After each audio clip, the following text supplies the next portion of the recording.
But when I go to the times that also resonated with me, not when I was a little girl in the 80s, but in the 90s. The 90s definitely, man, I love the 90s. I ain't gonna lie. Nirvana, smoking Newport, St. Ives, 40 ounces. And I don't want to sound super ghetto, but those are the things that were around a lot. But the friendships that I had, I still have a lot of them till this day. It was a different feel. The 90s was a crazy time, you know. When I was growing up, I grew up around violence, gangs, and um, you know, it wasn't, I don't want to say the norm, but it wasn't abnormal for people we knew to go to prison for the majority of their lives, be there for 20 years, or get a life sentence, even when they were just 17, 16, 18 years old, children, to be labeled that super predator. Like I know people that have been directly affected by that. That shit is crazy that they're still in prison.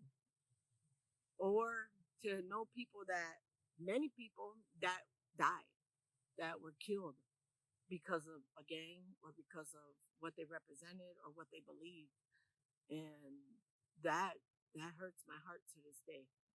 And if you really want to know about um, injustices in our judicial system, look at some of the sentencing that was handed down to blacks and Latinos. And I speak for the Latino men that I know. I'll give you an example. So someone very dear to me was murdered. He was in a gang. It was gang. Other rival gang members came and killed him in 1990. They came with the intention to kill him. A group of people, group of young Latino boys, they murdered him at age 19 in front of my entire family. And that that put my family on a different projectile because of when something that tragic happens, it happened to all of us. So it impacted my mom, my sisters, my brother. I think it even impacts me and my children to this day because you live different after something like that. But the men, I bring up this story because the men that did that and murdered him, um, that and this has to do with the judge that sentenced him. Okay, so the guy who killed him got what was life back then, 25 years. So he served 17. He's out. He's out in the world in Milwaukee today. Now, a year later, uh, so it was a Latino killed a Latino gangbanger. A year later, finally got over it. But becoming a mother was what helped me get over that. Um, so once I made that, I got pregnant, and I'm glad I got pregnant so young because I was able to.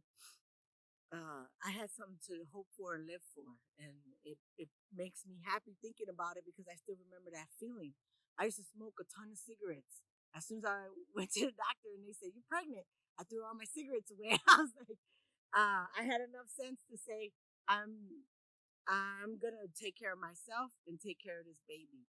I don't think he realizes how big of a deal that was to me that I was pregnant, and I it was like God had given me a gift, and He opened up a door to the world to say, "There's so much more, and you're gonna have so much more because He gave me a son."